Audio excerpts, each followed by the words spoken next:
29-30 तारिख 5 जिला को हिट वेव वार्निंग खरा और असह्य गरम सन्तुली हेबे राज्यवासी।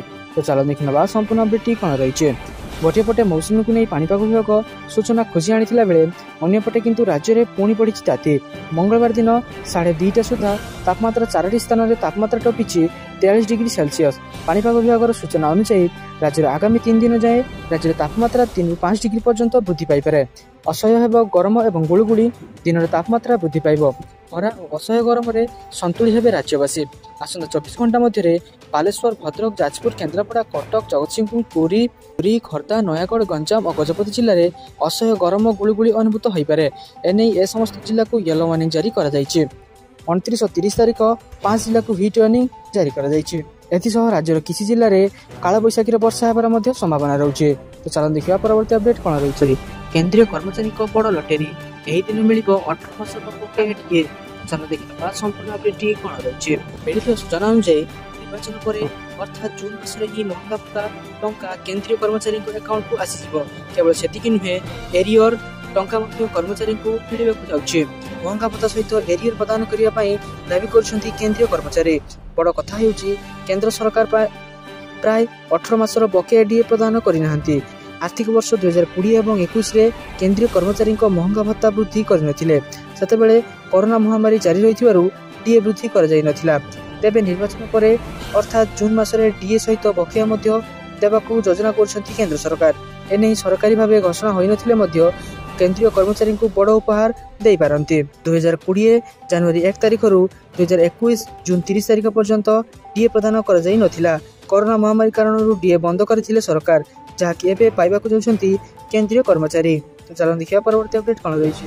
आसिला बड़ अपडेट यही दिन चाषी अकाउंट को आसीबो पीएम किसान टंका। तो चलो देखा संपूर्ण अपडेट कौन रही।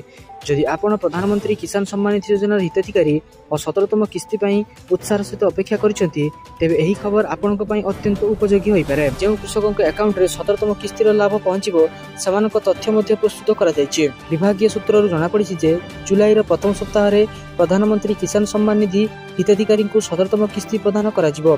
तेबे सरकार एपर्यंत कौन सरकारी घोषणा करिनाहांती, किंतु फाइल प्रस्तुत बोली विभागीय अधिकारी माने कहउछन्ते। सरकार निर्देश पाइबा मात्रे 17तम किस्ती चाषी अकाउंट को हस्तांतर करा जिवो। या सहित समस्त हिताधिकारी चाषी जमी जांच करिया मध्ये आवश्यक।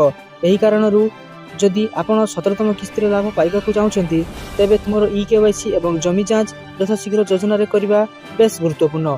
नचेत आपण माने 17तम किस्तीर लाभ उठाई परिबे नाही। तो जो मानकर ई-केवाईसी होई नाही समान शीघ्र जाय निकटस्थ जनसेवा केंद्र रे ई-केवाईसी करि परिबे। तो चलो देखिया परवर्ती अपडेट कोन रहिछि।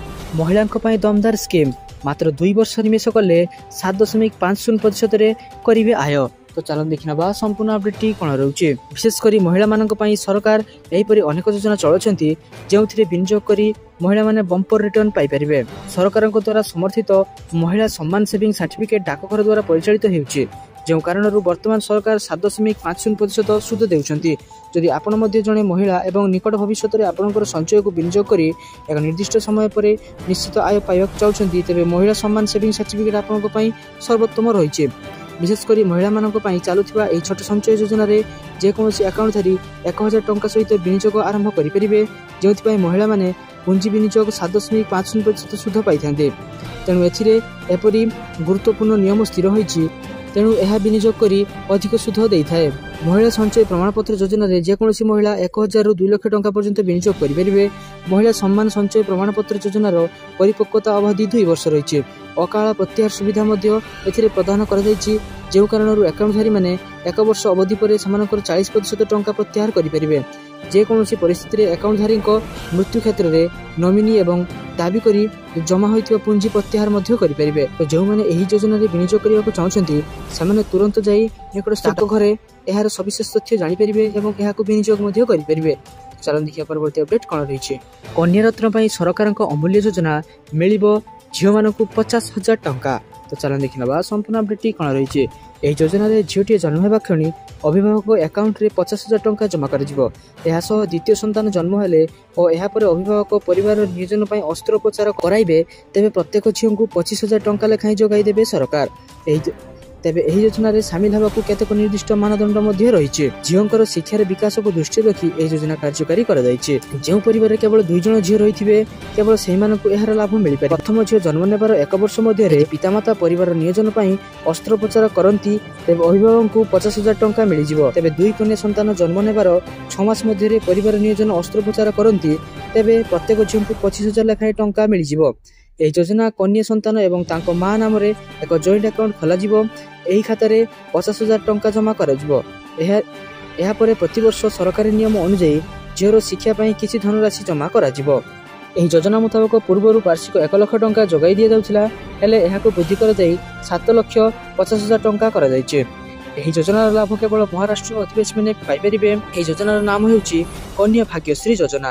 ତ ଯେଉଁମାନେ ଆମ ଓଡ଼ିଶାରେ ମଧ୍ୟ ଏହିପରି ଯୋଜନା ଚାହୁଁଛନ୍ତି ସେମାନେ ଆମ ଭିଡ଼ିଓ ତଳେ ନିଶ୍ଚୟ କମେଣ୍ଟ କରିପାରିବେ। ତ ସାରାଦିନ ଏପରି ବଛା ବଛା ଏବଂ ଗୁରୁତ୍ୱପୂର୍ଣ୍ଣ ଖବର ଜାଣିବା ପାଇଁ ଆମ ଚ୍ୟାନେଲକୁ ସବସ୍କ୍ରାଇବ କରି ରଖନ୍ତୁ।